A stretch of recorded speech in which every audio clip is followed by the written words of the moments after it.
बिस्मिल्लाहिर्रहमानिर्रहीम। अस्सलाम वालेकुम नाज़रीन, उम्मीद और दुआ करता हूँ कि आप लोग जहाँ जहाँ पर होंगे खैर आफियत से होंगे। नाज़रीन, मुझे याद है अभी कल ही की बात है, वज़ीर आज़म इमरान खान थे, पाकिस्तान तहरीक इंसाफ की हुकूमत थी, आज़ादी इजहार राय का गला घोंटने के लिए पीका एक्ट में तरामीम का मामला था। शहबाज शरीफ साहब, बिलावल भुट्टो जरदारी साहब इसी इस्लामाबाद में सहाफ़ियों के एहतजाज का हिस्सा बने थे। आज की वज़ीर आला पंजाब मोहतरमा मरियम नवाज शरीफ साहिबा उस ज़माने में कहा करती थी कि सहाफ़त का गला घोंटने का मतलब है पाकिस्तान का गला घोंटना। ये वो तमाम लोग हैं जो सहाफ़ियों के साथ खड़े हुए पीका तरामीम के खिलाफ। आज की कहानी ये है कि आज यही लोग बरसर इक़्तिदार हैं और पीका एक्ट में तरामीम कर दी गई हैं। अब होने क्या जा रहा है, थोड़ा सा मैं आपको ओवरव्यू दे दूं, चंद जो कवानीन जो अमेंडमेंट्स हुई हैं, जो तरामीम हुई हैं, उनके ऊपर थोड़ी सी आपके सामने रख दूं। बिल के मुताबिक अरकान पार्लियामेंट, सूबाई असम्बलियाँ, अदलिया, मुसल्लह अफ़वाज से मुतालिक शकूक व शुबहात पैदा करना भी काबिल गिरफ्त होगा। शकूक व शुबहात पैदा करना भी काबिल गिरफ्त होगा। रियासती इदारों के खिलाफ पुरतशद्दुद कार्रवाइयों और दहशतगर्दी को हौसला अफजाई करने वाला मवाद भी गैर कानूनी होगा। चेयरमैन सेनेट, स्पीकर कौमी असम्बली और सूबाई असम्बली की जानिब से हज़फ किए जाने वाले अल्फाज नशर नहीं किए जा सकेंगे। कलदम तंजीमों के सरबराहान और नुमाइंदों के बयानात किसी भी तर्ज पर नशर करने की इजाज़त नहीं होगी। And not to forget, Pakistani media में आप इमरान खान साहब की फ़ोटो कहीं पर आजकल नहीं देखेंगे और पैमरा के मुताबिक उनके ऊपर कोई पाबंदी नहीं लगाई गई है। आगे बढ़िए तो इसके ऊपर सज़ा क्या है जनाब के पहले नादिर गुरमानी साहब हमारे शो का आज हिस्सा भी हैं। नादिर गुरमानी साहब इस खबर को काफ़ी टाइम से कवर करते आ रहे हैं। उनकी इन्फॉर्मेशन के मुताबिक जो इनिशियल ड्राफ्ट था, जिसके ऊपर तकरीबन 1 साल से काम जारी था, पहले ड्राफ्ट ये था कि 5 साल कैद और 10 लाख रुपए जुर्माना। अब कुछ जमातें जो हुकूमत का हिस्सा हैं, उनके कुछ गिव एंड टेक के अंदर या उनके कहने के ऊपर अब 3 साल कैद है और 20 लाख रुपए जुर्माना कर दिया गया है। यहाँ पर सोचने की बात यह है कि पीका एक्ट 2016 में मुस्लिम लीग नून की हुकूमत में ही इंट्रोड्यूस हुआ। मुस्लिम लीग नून ही ये कानून लेके आई। पाकिस्तान तहरीक इंसाफ ने इसमें अमेंडमेंट की कोशिश की, सहाफ़ियों ने धरने दिए, एहतजाज हुए, कामयाब नहीं हो सके। फिर PMLN और पीपल्स पार्टी की हुकूमत है और आज आज़ादी इज़हार राय के ऊपर ये कदगन लगा दी गई है। अब सिर्फ एक कहानी रह गई है कि सदर जरदारी इसके ऊपर सिग्नेचर करेंगे और गजट नोटिफिकेशन होगा और ये कानून बन जाएगा। उसके बाद किसी के साथ क्या होगा मुझे भी नहीं पता। Reason, I am in the grey area, being a journalist of Pakistan, I am in the grey area. आप नो क्लू कि कौन सी चीज़ है जो शकूक व शुबहात पैदा करेगी।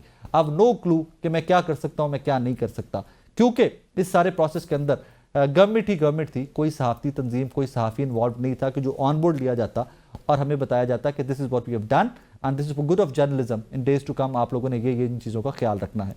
कुछ लोग क्लेम ये करते हैं कि ये सोशल मीडिया की रोकथाम के लिए, सोशल मीडिया थोड़ा रेगुलेट करने के लिए, कंट्रोल करने के लिए किया गया है। आई हैव नो आइडिया कि आप सोशल मीडिया को कैसे रेगुलेट करेंगे, कैसे कंट्रोल करेंगे। कॉज मुझे याद है कि 10-10, 20-20, 50-50 फॉलोअर्स वाले जो ट्विटर हैंडल्स थे, उनकी एक ट्वीट के ऊपर बच्चों को उठाया गया है। आई हैव नो आइडिया कि इससे ज़्यादा सख्ती इस मुल्क में क्या हो सकती है।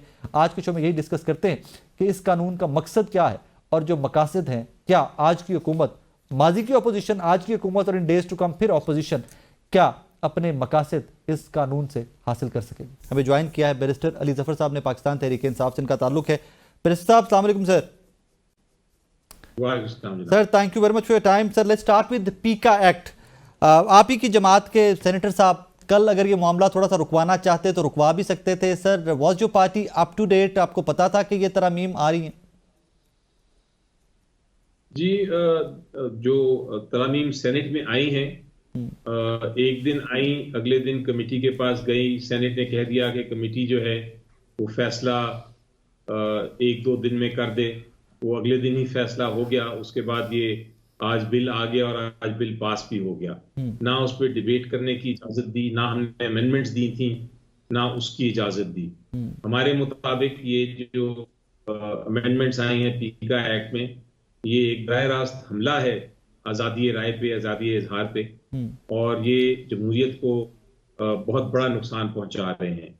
उसकी वजूहात मैं आपको बता सकता हूँ यकीनी तौर पे, 1-2 पॉइंट्स जो हमने बताए थे, लेकिन वो इशू ये हुआ कि जो डिप्टी चेयरमैन हैं सेनेट के, उन्होंने कोई इजाज़त ही नहीं दी कि इस पे हम बहस कर सकें या इस पे कोई बात कर सकें या समझा सकें बाकी पार्लियामेंटेरियंस को, सेनेटर्स को, कि इसका क्या फैसला होना चाहिए। हम कोई बात करने का क्योंकि मौका ही नहीं मिला जी, और उन्होंने पहले से ही बुलडोजिंग फैसला कर लिया था कानून को, वो कानून पास कर दिया। सर कौन से पॉइंट्स जो आप लोगों ने टेकअप किए थे, पीटीआई ने जो पॉइंट्स टेकअप किए थे, प्लीज वो बताइएगा नाजरीन को।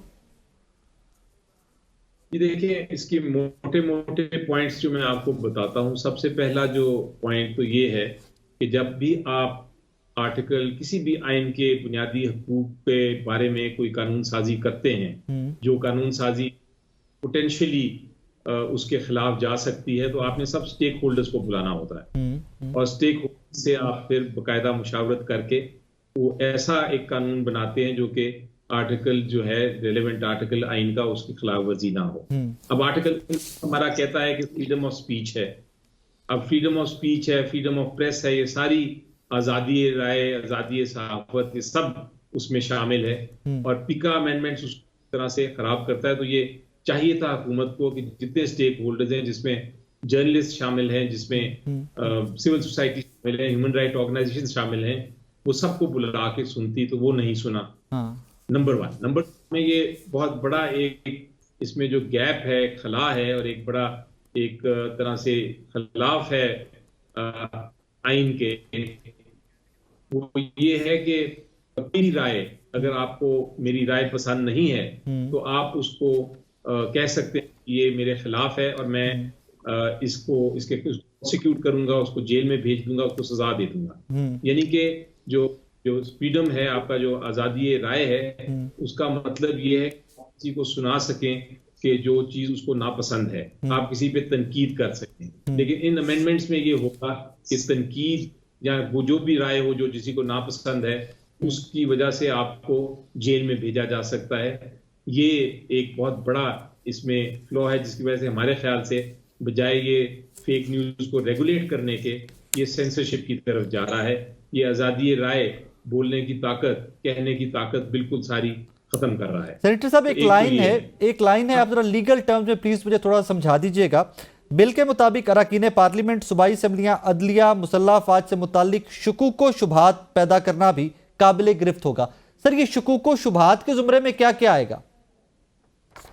हर चीज, वही मैंने जैसा कहा कि कोई भी किसी किस्म की राय, ओपिनियन या किसी किस्म की जो नापसंदीदा, आपकी जो नापसंद आए आपकी गुफ्तगू या आपका कहना, वो भी इसके खिलाफ हो सकता है। इस अमेंडमेंट में वो एक जुर्म बन सकता है और आपको सजा हो सकती है। आप एक्सपर्शन, ये डेफिनेशन दी हुई है, आप वो देख लें कि आप किसी के खिलाफ बात, एक्सपर्शन का डिफाइन उन्होंने तशरीह की है या उसको डेफिनेशन दी है कि कोई भी किसी के खिलाफ ऐसी बात करना जो उसको नापसंद हो, वो ऑफेंस हो जाएगा। और उसके साथ पर्सन की डेफिनेशन इन्होंने इतनी ज्यादा वसी कर दी है कि इसमें अब हुकूमत के खिलाफ भी आप बात करेंगे, किसी मिनिस्ट्री के खिलाफ बात करेंगे, किसी इंस्टीट्यूशन के खिलाफ बात करेंगे और उनको नापसंद आई तो वो भी कंप्लेन करके आपको जेल में डाल सकते हैं। ये बड़ी चीजें हैं। फिर अथॉरिटी जिसने फैसला करना है कि कंप्लेन करना है कि नहीं, वो टोटली हुकूमत की कंट्रोल्ड है। हमने सजेस्ट किया था कि उसमें आप ऑपोजिशन को डालें, आप उसमें नेशनल असेंबली और सेनेट के लोगों को डालें, ताकि एक उसमें कोई फैसले अथॉरिटी ऐसे कर सके जो कि ट्रांसपेरेंट हों, जो कि दुरुस्त हों। वरना तो आप गवर्नमेंट की आपने एक ऑर्गेनाइजेशन बना दी। इसी तरह ट्राइब्यूनल बनाए हैं, उन्होंने फैसला करना है, वो ट्राइब्यूनल अदालतों के नीचे नहीं, वो हुकूमत के मातहत बनाए हैं। तो हुकूमत के तहत अगर वो होंगे ट्राइब्यूनल, तो उनको तो लिखा है उसमें कानून में कि किसी वक्त भी हटाया जा सकता है ट्राइब्यूनल के मेंबर्स को। इसका मतलब ये है कि उनकी मुलाजमत का कोई तहफ़्फ़ुज़ नहीं है, और अगर मुलाजमत का तहफ़्फ़ुज़ ना हो, बिल्कुल ठीक है, बात करेंगे जो उनके वरना हुकूमत उनको निकाल देगी उस मुलाजमत से। तो ये भी एक बहुत मेजर फ्लॉ। तो ये मैंने आपको 3 या 4 ऐसे आइटम्स बताए हैं मोटे मोटे, जो कि बड़े बात तौर पे दिखाते हैं कि आर्टिकल 19 की खिलाफ वर्जी हो रही है। आर्टिकल 19 हमारा, जैसा मैंने कहा, आइन का, वो ये कहता है कि आपके पास आपका राय का इजहार करना, आपका आज़ादी है, आपकी प्रेस फ्रीडम है। ये सारे जो आर्टिकल 19 की जो तहफ़्फ़ुज़ात हैं वो ख़त्म हो जाते हैं इस कानून से। मुझे यकीन है कि इसकी वजह से ये कानून जो है बना तो दिया है, लेकिन अदालत इसको कलअदम करार दे देगी, आइन के खिलाफ करार दे देगी। लेट्स होप एंड प्रे कि अल्लाह करे कि ऐसा ही हो, वरना ये तो जर्नलिज्म को ऑलमोस्ट किल करने वाली बात है, जर्नलिज्म खत्म करने वाली बात है। सेनेटर साहब, आज PMLN की मुज़ाकराती कमेटी आप लोग का इंतजार करती रही, कुछ इत्तलात इस तरह की भी थी कि मिडवे निकालने की बात कर रही है PMLN लेड गवर्नमेंट, उनकी मुज़ाकराती कमेटी। सर, 3 दफ़ा गए थे, 4थी दफ़ा भी चले जाते, क्या हो जाता है एक दफ़ा और चले जाने से? नहीं, देखिए, आई थिंक एक डेडलाइन होती है, डेडलाइन दे दी थी। अब उस डेडलाइन के बाद चौथी दफा जाने का मतलब यह है कि फिर डेडलाइन है ही नहीं। फिर तो मतलब यह है कि मुज़ाकरात इंडेफिनेटली चलते रहें। कोई ना कोई ऐसा वक्त आता है जब आपको मुज़ाकरात खत्म करने पड़ते हैं। और इस केस में असल में हुआ ये है कि हमने तो मुज़ाकरात शुरू किए थे एक अच्छी नीयत से कि इस मामले का हल है, लेकिन हुकूमत ने पहले ही दिन ही कहा कि आप राइटिंग में दें। हमने जब राइटिंग में दी तो उन्होंने प्रेस कॉन्फ्रेंस कर दी कि ये तो बड़ी ऐसी डिमांड्स हैं जो हम मंजूरी नहीं कर सकते। उसके बाद मुख्तलिफ हुकूमती जो अरकान थे उन्होंने मुख्तलिफ जगह पे कमेंट्स देना शुरू कर दिए कि ये बिल्कुल मंजूर नहीं है हमें। उसके बाद 7 दिन गुजर गए, तो फैसला यही हुआ कि हमने यही रियलाइज किया कि एक तो उनके पास हुकूमती कमेटी के पास इख्तियार भी नहीं और दूसरा उनके पास नीयत भी उनकी साफ नहीं। तो हमने मुज़ाकराती कमेटी को ये डायरेक्ट कर दिया, खान साहब ने खुद डायरेक्ट किया कि इसमें मुज़ाकरात खत्म। तो अब एक बार मुज़ाकरात खत्म हो जाए तो दोबारा नहीं शुरू हो सकते। अगर कोई ऐसा वो जो दो डिमांड्स हैं वो मंजूर की जाती हैं तो फिर हम वापस ले जाएंगे खान साहब के पास, लेकिन अभी फिलहाल तो ये मुज़ाकरात खत्म है। सर ये फरमाइएगा कि पाकिस्तान तहरीक इंसाफ के इस्टेब्लिशमेंट से किसी भी लेवल पे आजकल कोई रवाबित हैं, कोई मुज़ाकरात वहां पर भी चल रहे हैं? एक मुलाकात हुई थी बैरिस्टर गौहर की जो कि मीडिया पे भी आ गई थी। उसके अलावा तो कोई मुझे इत्तला नहीं। क्योंकि सर आज एक हमारे बड़े सीनियर जर्नलिस्ट हैं इस्लामाबाद बेस्ड, उनका दावा है कि कोई मुलाकात हुई है और उसके बाद ये रखा गया है कि अगर इमरान खान साहब खामोश हो जाते हैं कुछ देर के लिए तो मामलात बहुत बेहतर हो सकते हैं पाकिस्तान तहरीक इंसाफ के लिए। मुझे इसकी इत्तला नहीं है जी। मेरी अभी आज मुलाकात हुई है, थोड़ी देर पहले मैं वहां से ही आ रहा हूँ। तो खान साहब से डयाला जेल में जी बातचीत जो हुई थी वो केसेस के बारे में ज्यादा हुई। इस मामले में तो कोई उन्होंने इंडिकेट नहीं किया कि ऐसी कोई बात है। जर्नलिस्ट को पता है तो मैं उनको ही पूछना पड़ेगा कि क्या उनके पास सोर्स है उनकी। चले फिर अनफ सर, आज मौलाना फजलुर रहमान साहब से आपके वक्त की मुलाकात हुई, क्या 8 फरवरी का एहतजाज जो आप लोग करने जा रहे हैं उसमें भी ऑन बोर्ड लिया मौलाना साहब को?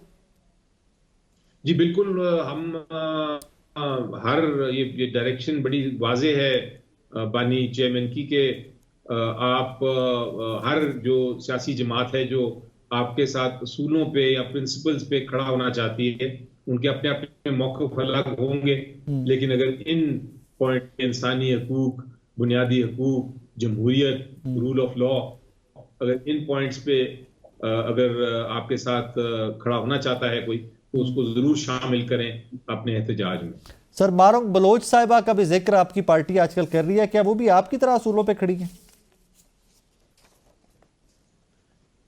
जी देखिए, वो जो जरूर बात हुई है, खान साहब ने कहा है कि उनसे भी राब्ता किया जाए और उनको उनकी सपोर्ट हासिल की जाए, लेकिन मैं उसमें चूंकि इन्वॉल्व नहीं हूं तो मुझे उसका नहीं पता, मैं मालूमात आपको नहीं दे सकूंगा। Sir last question, I know your time is very precious, last question, अब तहरीक इंसाफ की आज ऑफ नाउ जब आप और मैं बात कर रहे हैं, पाकिस्तान तहरीक इंसाफ की पॉलिसी जुनैद अकबर साहब को आगे लाना, आलिया हमजा साहबा को आगे लाना, मज़ाहमत की पॉलिसी है या एट सम पॉइंट अभी भी होपफुल है कि इस्टेब्लिशमेंट से, हुकूमत से मुज़ाकरात के जरिए मामलात हल किए जा सकते हैं? देखिए, ये जो तब्दीलियां हैं ये काफी देर से इस पे बहस हो रही थी और ये तब्दीलियां ऑर्गेनाइजेशनल या एडमिनिस्ट्रेटिव तब्दीलियां हैं। इसका जो दूसरी सियासी इश्यूज हैं उसके साथ ताल्लुक नहीं, ये इंटरनल पार्टी को रीऑर्गेनाइज करने के लिए और उसकी कारकर्दगी बेहतर करने के लिए और उसको एक तरह से जो हमारी केपीके की हुकूमत है उससे अलग करने के लिए एक जरूरी इक़दाम जो हैं खान साहब ने लिए हैं और मेरा ख्याल है होना भी ये चाहिए, क्योंकि अगर एक चीज है वो बहुत उनके पास और बहुत जिम्मेदारियां हैं और पार्टी चलाना, पार्टी का प्रेसिडेंट, उसकी अपनी जिम्मेदारियां होती हैं, तो इसलिए खान साहब ने ये डिवाइड कर दिया दोनों रोल्स। तो ये एडमिनिस्ट्रेटिव है, इसमें कोई ग्लोबल पॉलिसी नहीं आपको देखनी चाहिए। So what you're trying to say is कि अली बिन गंडापुर ही सीएम रहेंगे खैबर पख्तूनख्वा इन डेज टू कम? जी, यही अभी तो यही पोजीशन है, इसमें तो कोई तब्दीली नहीं आई। Sir thank you very much for time. नाज़रीन, बैरिस्टर अली ज़फ़र साहब हमारे साथ मौजूद थे। एक छुट्टी लेना, मुझे ब्रेक के बाद वापस आ रहे हैं, मेरे साथ रहिए। वेलकम बैक नाज़रीन। नाज़रीन, जिस तरह मैं इब्तदाई में गुजारिश कर रहा था, पाकिस्तान मुस्लिम लीग नून की जब जब हुकूमत आई, निशाना सहाफ़ी बने, और वो सहाफ़ी ऑब्वियसली वही सहाफ़ी जो गवर्नमेंट का नैरेटिव लेकर साथ नहीं चलते, जो गवर्नमेंट की पॉलिसीज़ के ऊपर तनकीद भी करते हैं। 11 अगस्त 2016 को अनुशा रहमान साहिबा तब वज़ीर बराए इंफॉर्मेशन टेक्नोलॉजी थी, और उस ज़माने में पीका एक्ट आया। पीका एक्ट की डिटेल्स की जानिब मैं क्या हूँ, अब इन तरमीम पे आते हैं कि जो तरमीम अब लाई गई हैं, इसमें गैर कानूनी मवाद क्या है। सिर्फ 2-4 सतूर हैं, मैं आपके सामने पढ़ के रखूंगा, उसके बाद अपने मेहमानों का तारुफ करवाता हूँ आपसे। बिल के मुताबिक अरकान पार्लियामेंट, सूबाई असम्बलियाँ, अदलिया, मुसल्लह अफवाज से मुताल्लिक शुकूक व शुबहात पैदा करना भी काबिल गिरफ्त होगा। रियासती इदारों के खिलाफ पुरतशद्दुद कार्रवाइयों और दहशत गर्दी को हौसला अफजाई करने वाला मफाद भी गैर कानूनी होगा। चेयरमैन सेनेट, स्पीकर कौमी असम्बली और सूबाई असम्बलियों की जानिब से हज़फ किए गए जाने वाले अल्फाज नशर नहीं किए जा सकेंगे। एम्बिग्विटीज़ बहुत ज़्यादा हैं, कुछ समझ नहीं आ रहा कि what is right and what is wrong. अपने मेहमानों का तारुफ करवा देता हूँ, उन्हीं से समझने की कोशिश करते हैं कि if they have understood what is right and what is wrong now, तो वो आप तक भी पहुंचाने की कोशिश करते हैं। मेरे साथ स्टूडियो में नादिर गुरमानी साहब मौजूद हैं, सीनियर सहाफ़ी हैं, और इस बिल को लेकर, इस कानून को लेकर पिछले 2 महीने से शोर मचा रहे थे, और हमारी सहाफ़ती तंजीमें सोती रही। नादिर भी thank you for coming. Samina Pasha साहब एंकर पर्सन है, सीनियर सहाफ़ी हैं, हमें स्काइप पर ज्वाइन किया है। समीना साहब आपका भी बहुत शुक्रिया। समीना साहब, आपकी इजाज़त के साथ नादिर भी मेरे साथ स्टूडियो में मौजूद हैं, and he is been covering it from day one. So let's start with him कि इन्होंने क्या क्या कहाँ पर शोर मचाया, और आप और मैं कैसे सोते रहे। हम, मुझे लगता है हम सभी इस सारे जुर्म के अंदर शरीक हैं। नादिर, व्हाट एक्चुअली हैपेंड, कब से ये बिल का ड्राफ्टिंग आपके पास आई थी? देखें, जो ड्राफ्टिंग है पीका कवानीन के हवाले से, वो तो तकरीबन 1 साल से इस पर काम हो रहा था, और खुद हुकूमत ने माना है कि 1 साल तो मैं कह रहा हूँ, बल्कि 2 साल से हुकूमत ने आज सेनेट के अंदर खुद माना है कि इस पर मुशावरत हो रही थी। लेकिन 2 माह पहले जब ये ड्राफ्ट तैयार हुआ, तो इस ड्राफ्ट को मैंने डॉन अखबार के लिए रिपोर्ट किया, और उसमें ये सारी चीज़ें मैंने बताई कि क्या हुकूमत करने जा रही है। और उस वक्त जो सज़ाएं थीं वो तकरीबन 5 साल तजवीज़ की गई थी, और उसके बाद 10 लाख रुपए का जुर्माना था। और उस वक्त जो जिसका अनलॉफुल जो कंटेंट जिसका आपने जिक्र किया, उस वक्त ये ज़्यादा था, 17 के करीब था, और अब तकरीबन 11 के करीब है। लेकिन जो इत्तेहादी जमातें हैं, उन्होंने क्या किया है कि जो 17 शिकें थी उनको माइनस तो किया है, 11 तक ले आए, लेकिन वो एक्चुअली सिर्फ लफ्जों का हेर फेर है। उन 11 जो माइनस की गई हैं उनको इन 11 में एडजस्ट किया गया है। अब मसलन कहीं पे कहा गया था कि अथॉरिटी किसी भी शख्स को जो है वो समन कर सकेगी, अब कहा गया है कि चेयरमैन जो अथॉरिटी होंगे वो अपने इख्तियारात इस्तेमाल कर सकेंगे। पहले जिक्र किया गया था कि ये एजेंसीज, इनकी मुआवनत हासिल की जा सकेगी, अब उन एजेंसियों के नाम काट के लिखा गया है कि अथॉरिटी जो है वो किसी भी एजेंसी की मुआवनत हासिल कर सकेगी, ISI, MI, FIA, पुलिस, कोई भी। पहले वो नाम थे, अब उन्होंने नाम को काट के और ये वाज़े तौर पर लिखा है कि वो किसी भी एजेंसी की, उसमें ये सारी एजेंसीज पाकिस्तान की आ जाती हैं। तो उस वक्त ये जब चीज़ें सामने आई और ये इत्तेहादी जमातों के साथ शेयर हुआ, तो इत्तेहादी जमातों ने बड़ा टेक्निकली, अगर मैं कहूँ कि वो लफ्ज़ों को हेर फेर इधर उधर करके उन्होंने एडजस्ट कर दिया। सिर्फ जो इत्तेहादी जमातों ने असल में उसमें तरामीम की हैं, जो तजावीज़ दी हैं, वो ये है कि 5 साल से 3 साल सजा वो लाएं, जुर्माने को उन्होंने 20 लाख कर दिया। बाकी जो हुकूमत का ड्राफ्ट था डे 1 पे, वो तमाम की तमाम शिकें जो है उस ड्राफ्ट का हिस्सा हैं अभी भी। समीना साहिबा, आपने नादिर भाई की गुफ्तगू सुनी, यहाँ पर आज के बाद, जब आज का शो भी हम डिज़ाइन कर रहे थे, मैं नादिर साहब को भी ये एहतजाज पर थे, तो मैं कह रहा था आज का शो डिज़ाइन करते भी हम सोच रहे थे करना की है यार, हमें तो पता ही नहीं कि हमारी कौन सी बात जो है नागवार गुजर जाए, और वो कौन सी बात है जो शुकूक व शुबहात के जुमरे में आ जाए। What do you think, what has government done? शुक्रिया आपका राय साकिब। देखिए, पहले तो मैं इस बात से आपकी इत्तेफाक करूंगी, जो आपने बात की ना कि हम लोग सब सोए हुए थे, तो ये बिल्कुल एग्जैक्टली यही बात है। पहले कौन सा ऐसा काम है सहाफियों के खिलाफ, जुडिशरी के खिलाफ, आम लोगों के खिलाफ, सियासी मुखालिफिन के खिलाफ जो नहीं हो रहा और अब होना शुरू हो जाएगा? क्या पहले सहाफियों पे मुकदमात नहीं बने हुए? क्या पहले सहाफियों को नौकरियों से नहीं निकाला गया? क्या पहले आपकी मीडिया पे कोई सेंसरशिप नहीं है? क्या आप लोगों को पहले कोई हर चीज की इजाजत है कि आप हर किसी का नाम चला सकते हैं, तस्वीर चला सकते हैं? क्या हम लोगों को नहीं मालूम है कि अरशद शरीफ साहब के साथ क्या हुआ है, इमरान रियाज के साथ क्या हुआ है, और दीगर कई सहाफी जो बाहर जाने पे मजबूर हुए हैं, वो क्यों मजबूर हुए हैं? लेकिन हम इन तमाम वाकयात के ऊपर खामोश बैठे रहे, और किसी ने कोई इस पे ये नहीं कहा कि हाँ जी ये गलत हो रहा है और ये जो शुरू हो गया है काम, ये पता नहीं कहाँ जाके रुकेगा। अब वो बढ़ता बढ़ता बढ़ता अब यहाँ तक आ गया है कि अब बिल्कुल जब आपका गला दबाया जा रहा है तो अब आप लोग चीखें मारने की कोशिश कर रहे हैं, लेकिन अब वो गला इतनी जोर से पकड़ा गया है कि अब आपकी चीख भी नहीं निकल रही है। तो यही हाल सहाफती तंजीमों का हुआ है। जब भी आप आपस में डिवाइडेड रहते हैं और दूसरे को जब मार पड़ रही होती है, आप खुश हो रहे होते हैं, तो फिर आपके साथ यही होता है कि दूसरा फिर आपकी कमजोरी का फायदा उठाता है। जहां तक ये बात है कि सेंसरशिप है ये वो, देखिए राय साकिब, मुझे वो याद आ रहा है कि जब किसी भी डिक्टेटर का आखिरी टाइम आता है ना, तो वो उस वक्त इसी तरह के काम कर रहा होता है कि उसका आखिरी जो उसका पंगा होता है ना, वो मीडिया के साथ होता है। किसी भी इस तरह की अथॉरिटेरियन जो रिजीम होती है, मुशर्रफ साहब के भी दौर में आखिर में आके वो मीडिया के साथ, जो वही मीडिया जिन्हें खुद उन्होंने इतना फ्लरिश भी किया था, तो वो उन्हीं के साथ आखिर में बिल्कुल उलझ बैठे थे। तो ये अब वहां तक चीजें ले आए हैं कि जहां पर बहुत सी इनकी हिमायती आवाजें भी जो हैं आज बाहर सड़कों पर इनके खिलाफ एहतजाज कर रही हैं। तो ये एक मेरा ख्याल है इस लिहाज से तो ये चीज है। बाकी जो ये कहना कि जी क्या इससे चीजें रुक जाएंगी, क्या सच को दबाया जा सकता है, क्या बात को रोका जा सकता है, तो देखिए ये तो कभी मुमकिन नहीं होता। बात करने के 1001 तरीके होते हैं। अगर आप एक तरह से नहीं करते तो किसी दूसरे तरह से करते हैं। अगर हम नहीं बोलेंगे तो कोई बाहर से बोल देगा। और मैं आपको ऑनेस्टली बताऊं, ये जो इन्होंने सारा बनाया भी है ड्राफ्ट, इसको भी अगर आप देखें तो देखिए अभी भी जो आपके यहाँ पाकिस्तान में मौजूद सहाफी हैं या जो मीडिया चैनल्स पे मौजूद सहाफी हैं, अखबारात में मौजूद सहाफी हैं, वो तो ऑलरेडी बहुत सारी चीजों को बड़े मोहतात तरीके से ही रिपोर्ट कर रहे हैं। जो आपको ज्यादा प्रॉब्लम हो रही है वो तो बाहर वालों से हो रही है, और इन ऑर्डिनेंस के तहत या एक्ट या तरमीम के तहत तो आप उनके खिलाफ तो फिर भी कुछ नहीं कर सकेंगे। तो अल्टीमेटली आपको क्या हासिल होगा? तो ये असल में जो यहाँ पर कुछ समीना साहब, I am sorry for interrupt कर रहा हूँ। अगर हम इलॉन मस्क को कह सकते हैं हमसे माफी मांगो स्टारलिंक अगर पाकिस्तान तुमने लेके आना है, तो हम कुछ ना कुछ उन सहाफियों के बारे में, लोगों के बारे में भी कर लेंगे जो पाकिस्तान से बाहर बैठ के बात कर रहे हैं। Will do something for them. Samina साहब, कैन यू हियर मी? जी, मुझसे पूछा आपने? जी, मैं कह रहा हूं कि अगर हम इलॉन मस्क को कह सकते हैं ना स्टारलिंक पाकिस्तान लेके आना, तो पाकिस्तान से माफी मांगो, तो हम उन सहाफियों का भी जो पाकिस्तान से बाहर बैठ के बात करें, हम कुछ ना कुछ कर लेंगे, उनका भी कुछ ना कुछ हम बंदोबस्त करेंगे उनका भी। नहीं, देखिए यही तो एग्जैक्टली मैं बात कर रही हूँ ना, जितनी आप आवाज दबाने की कोशिश करते हैं उतनी जोर से वो चीज आपको बाउंस बैक करती है। ये तो एक ह्यूमन नेचर है, और ये कुछ कुदरती कवानीन भी हैं, अल्लाह ताला की तरफ से भी कुछ कुदरत के भी कवानीन हैं। तो ये होता नहीं है आमतौर पर कोशिश यही होती है कि जी ये कर लें, वो कर लें, उधर से दबा लें, उधर से दबा लें, लेकिन इन दी एंड ऐसा होता नहीं है। आवाजें और सच कहीं से भी दबता नहीं है, वो अपना रास्ता खुद बना लेता है। फूल को आप महकने से रोक नहीं सकते, खुशबू उसकी फैलती ही फैलती है, आप उसको कैद नहीं कर सकते।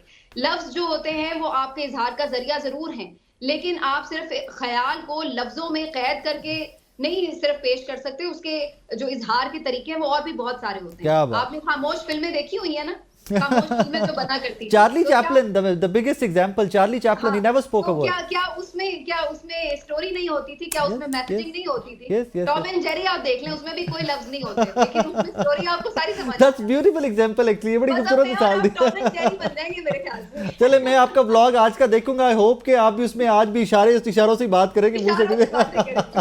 नादिर भाई, मुझे ये बताइए, आज के बाद कौन डिफाइन करेगा, कैसे डिफाइन करेगा what is disinformation, what is miss information, what is fake news? दो के फेक न्यूज की तो इस्तिलाह खत्म होती जा रही है, disinformation and miss information is the focus. कौन डिफाइन करेगा? देखिए, डिफाइन वही करेंगे जो डे वन से करते आ रहे हैं। ओके, जो अगर आपसे हुकूमत वक्त नाराज है, आपसे खुश नहीं है, आप उनके किरदार पर सवाल उठाते हैं, वो तो एक अलग बात है। लेकिन अगर आप उनकी परफॉर्मेंस पर भी सवाल उठाते हैं, तनकीद करते हैं, तो अगर वो नाला है तो फिर शायद आपको भी 3 साल जो है वो सजा हो सकती है। लेकिन जहां पर हम सियासी जमातों के साथ गिला शिकवा कर रहे हैं, सियासी जमातों का किरदार अपनी जगह पर वाकई सवालात उठते हैं, लेकिन सबसे ज्यादा जो मेरा गिला है वो अपनी सहाफती तंजीमों के साथ। बिल्कुल ठीक गिला आपका। 2 साल पहले से ये मुशावरत शुरू हुई, ड्राफ्ट सामने आता है, रिपोर्ट होता है, और रिपोर्ट होने के बाद जब सियासी जमातों के पास जाता है और वो उसमें तजावीज़ शामिल करते हैं कि 5 नहीं 3 साल सजा होगी, 20 लाख रुपए जुर्माना होता, वो फाइनल ड्राफ्ट भी रिपोर्ट होता है 1 महीना कबल। उसके बावजूद हमारी जो सहाफती तंजीमें हैं वो एहतजाज क्या एक ट्वीट तक नहीं करती, जैसे कुछ हो ही नहीं रहा। जब सहाफती तंजीमों की जानिब से एहतजाज तब किया गया जब एक ऐवान से बिल जो है वो मंजूर हो गया। उसके बाद मैं पीटीआई का भी जरूर जिक्र करूंगा कि पीटीआई हमारे साथ खड़ी रही एहतजाज में, पार्लियामेंट के अंदर भी बाहर भी, उन्होंने सख्त तकारीर भी की, लेकिन उन्हीं के ही सेनेटर हैं, वो किस हद तक उनके हैं, चले उनके वोटों से सेनेट में अभी तक उनके टिकट पे वो सेनेटर बने हुए हैं। अगर चले नहीं भी है तो एटलीस्ट पीटीआई को सामने आके डिसओन तो करना चाहिए कि वो नहीं है हमारे सेनेटर, वो क्यों चुप रहे हैं। तो कल उन्हीं की चेयरमैनशिप के दौरान हमने देखा कि वो बिल जो है सेनेट कमेटी ने मंजूर कर लिया। मैंने सुना है कल उनको दरखास्त भी की गई कि कुछ पोस्टपोन कर ले इसको, हफ्ता, लेकिन उन्होंने कहा कि हम इसमें आज तब्दीली नहीं कर सकते, क्योंकि अगर वो तब्दीली होती तो फिर सेनेट के बाद अगेन ये बिल जो है कौमी असेंबली में दोबारा जाना था। तो ये सहाफती तंजीमों का भी मैं समझता हूं कि किरदार बड़ा ड्यूबियस, अगर मैं कहूं तो बड़ा मशकूक किरदार रहा है कि वो क्यों इतने माह जो है वो खामोश रहे हैं। और जब बिल दोनों ऐवानों से मंजूर हुआ है, आज हम डी चौक पर एहतजाज कर रहे थे। एक छोटा सा ब्रेक लेना है मुझे, मेरे साथ रहिएगा।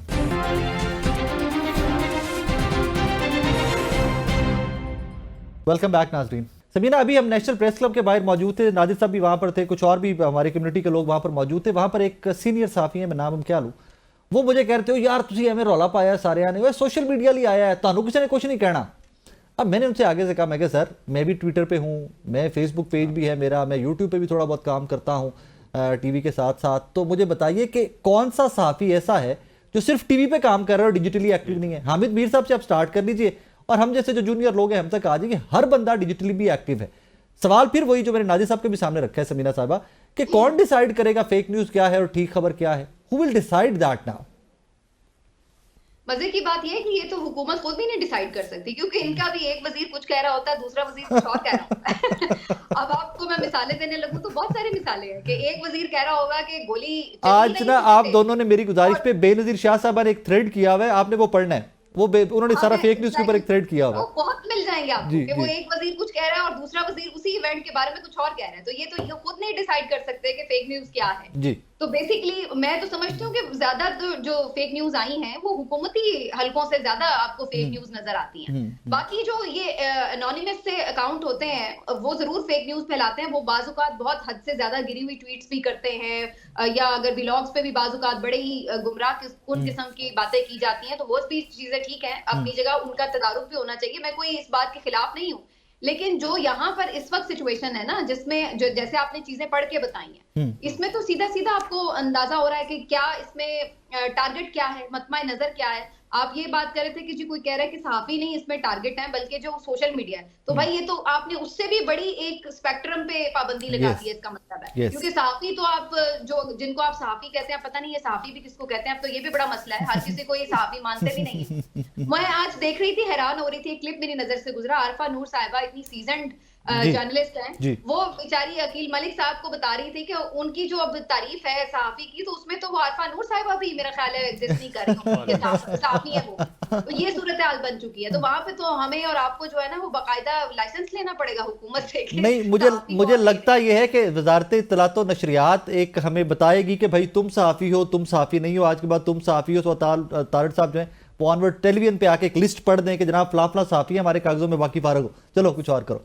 तो एक लिस्ट बना के पढ़ दें, वो हम सब के लिए भी फेवर हो जाएगी। वो पहले एक लिस्ट भी मेरा ख्याल है कि अब जिस तरह से जजेस भी अपनी मनपसंद चॉइस करते हैं ना, अब जुडिशल कमीशन में बैठ के, अब इसी तरह ये एक जुडिशल सहाफियों का भी कमीशन बनाएंगे और उसमें जर्नलिस्ट कमीशन बनाएंगे और उसमें बैठ के खुद हुकूमत डिसाइड किया करेगी कि कौन कौन से सहाफी हैं, कौन कौन सी स्लॉट जो है वो किस सहाफी को दी जाएगी और कौन कौन से सहाफी जो हैं वही आपको सिर्फ स्क्रीन पे नजर ये वैसे चल भी रहा है, आपको भी पता है, मुझे पता है, हम तीनों को पता है कि ये कहानी चल भी रही है, ये ऑलरेडी चल ना किसी हद तक।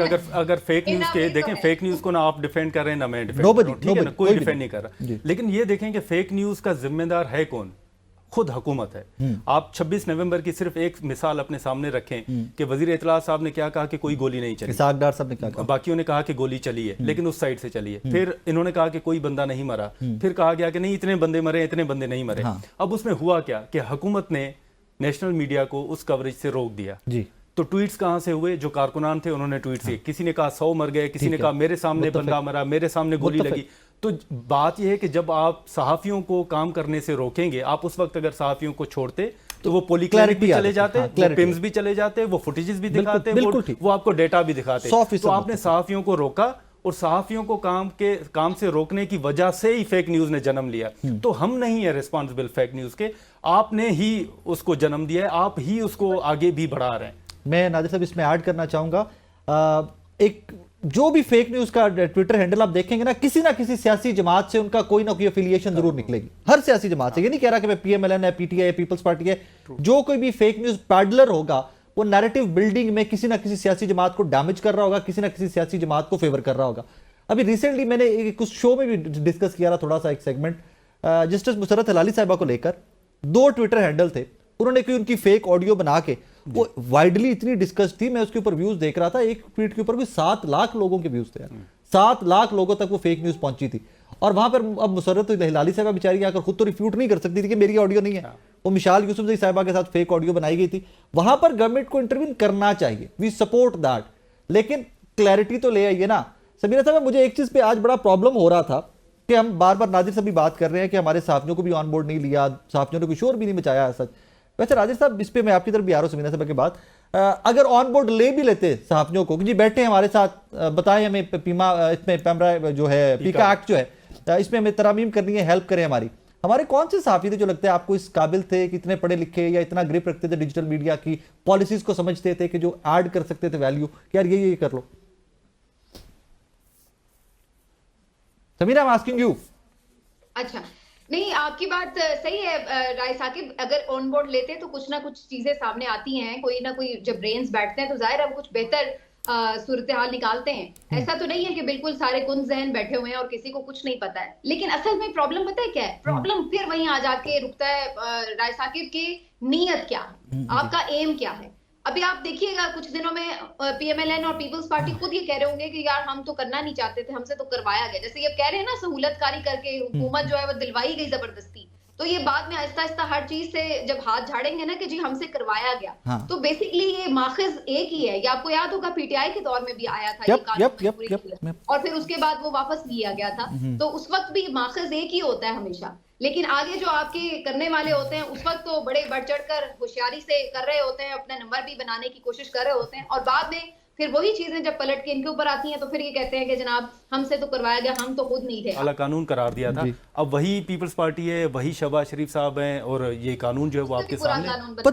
पता है इसमें सबसे बड़ा प्रॉब्लम क्या है? आज शहरी रहमान साहबा की स्टेटमेंट आप दोनों की नजर से भी गुजरी होगी कि हम इसमें मजीद तरामीम लेके आएंगे। यार आप लोग के सामने हो रहा है, आप हर जुर्म में शरीक हो।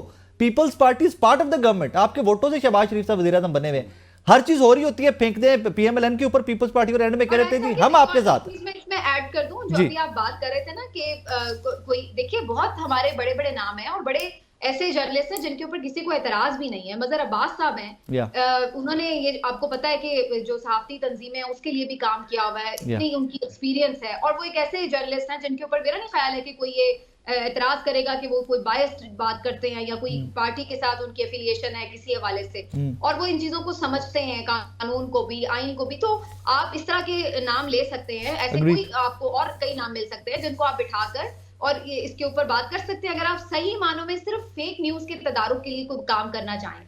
लेकिन अगेन वही बात है कि जब आपका मतमा नजर कुछ और हो, जब आपकी नीयत कुछ और हो, फिर आप ये चीज नहीं करते हैं और आप फिर वही सोचते हैं जो आपके माइंड में होता है, उसी हिसाब से आप कानून साजी करते हैं। लेकिन मैं फिर आपको एक बात कह दूं राय साकिब के कानून पहले से भी बहुत सारे मौजूद हैं। असल बात वही है कानून पे अमल दरामद होना, नंबर 1। नंबर 2 ये कि जब आपने इस तरह के ड्रैकोनियन लॉज बनाने होते हैं तो फिर आप अमल दरामद भी बढ़ चढ़ के कर रहे होते हैं, तो वो तो चीज पहले ही हो रही है। तो मैं तो ये नहीं समझती कि कोई आप बड़ा कुछ नया करने जा रहे हैं। आप क्या पहले सोशल मीडिया के लोगों, सोशल मीडिया पे ट्वीट करने पे क्या आपने लोगों को पकड़ा नहीं हुआ? अभी मैं उस दिन देख रही थी कि कोई पीटीआई की कुछ थी ऐसी खवातीन जिनको ट्वीट करने के ऊपर गिरफ्तार किया है। उस दिन अभी मैं सुन रही थी व्हाट्सएप ग्रुप में किसी ने मरियम नवाज साहिबा से पहले कोई बात की है, तो उसको बंदे के उसके ऊपर जो है वो मुकदमा बना, एडमिन जो थे उस ग्रुप के उनके ऊपर बना। लिहाजा अगर आप भी एडमिन हैं किसी ग्रुप के तो खुद से वो इस्तीफा दे दे, एडमिनशिप से इस्तीफा दे दें। शहबाज गिल है या इमरान रियाज है, उनके खिलाफ एफआईए के जो वो एडिशनल डायरेक्टर हैं उस दिन बड़ी गुस्से में भरी प्रेस कॉन्फ्रेंस कर रहे थे, तो वो आप सुन लें वो किस बात पे की हुई है, वही अकाउंट्स के ऊपर की हुई है। तो चीजें तो आप ऑलरेडी कर रहे थे, कौन सा आपने नहीं की हुई। Thank you Samina, last question. Thank you for your time. I know कि आपकी नेक्स्ट रिकॉर्डिंग भी है। Thank you for your time. Nadir साहब, एक लास्ट क्वेश्चन मुझे जाते जाते, पहले हाई कोर्ट में अपील की जा सकती थी, अब सुप्रीम कोर्ट क्यों?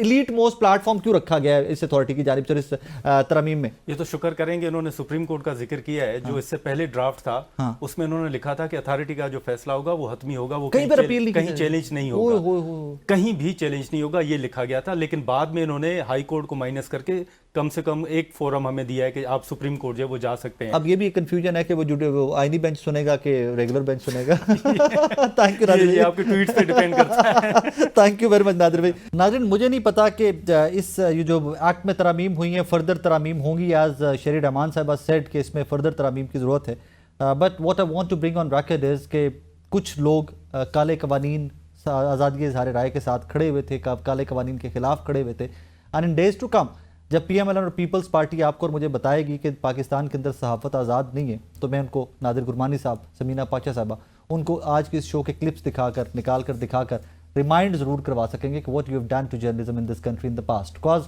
वक्त बदलेगा। आज PMLN हुकूमत में है, पीपल्स पार्टी के वोटों से वज़ीर आज़म है शहबाज शरीफ साहब। इन डेज टू कम कोई और वज़ीर आज़म होगा, तो तब ये अपोजिशन में जब होंगे तब इनको आज़ादी इज़हार राय ज़रूर याद आएगी। अपना बहुत सारा ख्याल रखिएगा, तो हमें याद रखिएगा। अल्लाह हाफ़िज़।